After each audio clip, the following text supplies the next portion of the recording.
Hola, ¿qué tal? Buenas tardes. Hoy te traigo una palabra para tu vida, espero que sea de edificación. Y está una historia en el libro de Hechos, capítulo 16. A partir del versículo 6, habla de Pablo y Silas, en donde andaban predicando. Y el Espíritu Santo les prohibió hablar en Asia. Tampoco les permitió hablar en Misia ni en Bitinia. Entonces llegaron hasta Macedonia y ahí empezaron a predicar el Evangelio. Pero a partir del versículo 14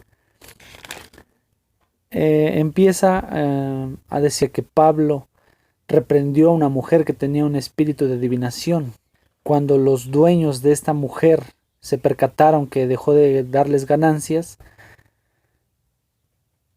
se agolpó el pueblo contra ellos y comenzaron a azotarles y fueron encarcelados Pablo y Silas. Entonces en el versículo 23 dice que mandando al carcelero que los guardase con seguridad.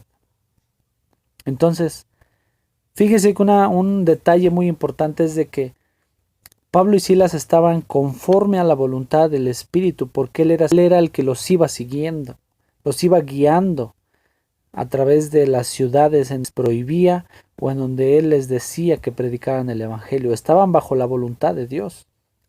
Y aún así fueron azotados y encarcelados. Dios lo permitió.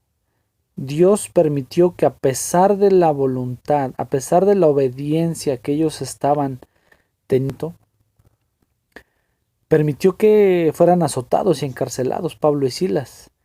Y esto se compagina con el libro de Juan, capítulo 16, versículo 33, que dice que en el mundo vamos a tener, pero confiad. Entonces, muchas veces hoy, como cristianos, a veces padecemos aflicciones o diferentes tipos de pruebas menores a ser azotados y nos desanimamos muy rápidamente, nos entristecemos y ¿qué hubiéramos hecho? ¿Qué haría usted si al estar recibiendo palabra o estar recibiendo revelación de dónde predicar, fuera encarcelado y fuera azotado? Tal vez reprocharía a Dios, pero si nosotros nos ponemos a investigar o a leer esta historia, en el versículo 25-6 dice que a medianoche Pablo y Silas cantaban himnos a Dios y los presos los oían. Entonces, ellos no se quejaron contra Dios, ellos no le reprocharon nada a Dios, a glorificarle y a cantarle himnos a Dios. ¿Usted hubiera hecho lo mismo ante esa situación? No lo sabemos, ¿verdad? Necesitamos estar en una situación similar para ver de qué estamos hechos. Entonces, ahora quiero que lean lo que está en Mateo, capítulo 13, versículo 20 y 21.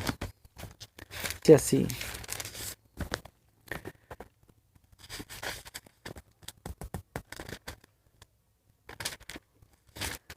Mateo 13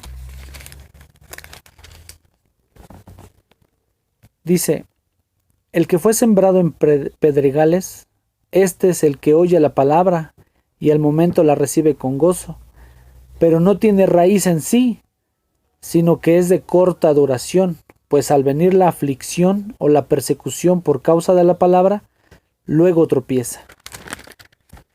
Es un ejemplo. Hay gente que recibe la palabra y muchas veces también nos animamos por la palabra porque es de bendición, es de prosperidad, es de ánimo. Pero a veces vienen aflicciones y pruebas y nuestro espíritu se decae, nuestro espíritu se desanima. Entonces, no seamos como esas piedras que dice ahí que caen que la semilla que nosotros recibimos no caiga en pedregales, sino que dé raíz fuerte, así como Pablo y Silas, porque ellos no se quejaron, ellos oraban y cantaban himnos. Entonces, en el versículo ya 27 dice que despertó el carcelero, tembló, dice, y los cimientos de la cárcel se sacudían, y se abrieron todas las puertas y las cadenas se rompieron. Entonces, cuando despertó el carcelero que los cuidaba, dice que sacó una espada y se iba a matar. Entonces, en el versículo 28 dice que Pablo clamó a gran voz, diciendo: no te hagas ningún mal, pues todos estamos aquí. Entonces, otra de las situaciones o aspectos que quiero que observen en este hecho que pasó es de que Pablo y Silas, en vez de que hiciera daño, porque tal vez hasta él participó en azotarlos, no, él lo defendió y le dijo: no te mates porque estamos aquí. No deseó ningún mal para el carcelero, sino simplemente también lo cuidó, y en ese momento el carcelero dijo, se postró a sus pies y le dijo: ¿qué debo hacer para ser salvo? Entonces, esta es una llamada para los que creemos en Jesús, para los que sabemos de la palabra de Jesús. ¿Qué estamos haciendo? ¿Cuál es el aroma que estamos dando ante la demás gente? Porque ¿qué habrá visto el carcelero para que se postrara a los pies de Pablo y Silas y decirle: ¿qué debo de hacer para ser salvo? Entonces, son tres aspectos que hoy quiero repetirte, que debemos de seguir en obediencia a pesar de las pruebas y las aflicciones.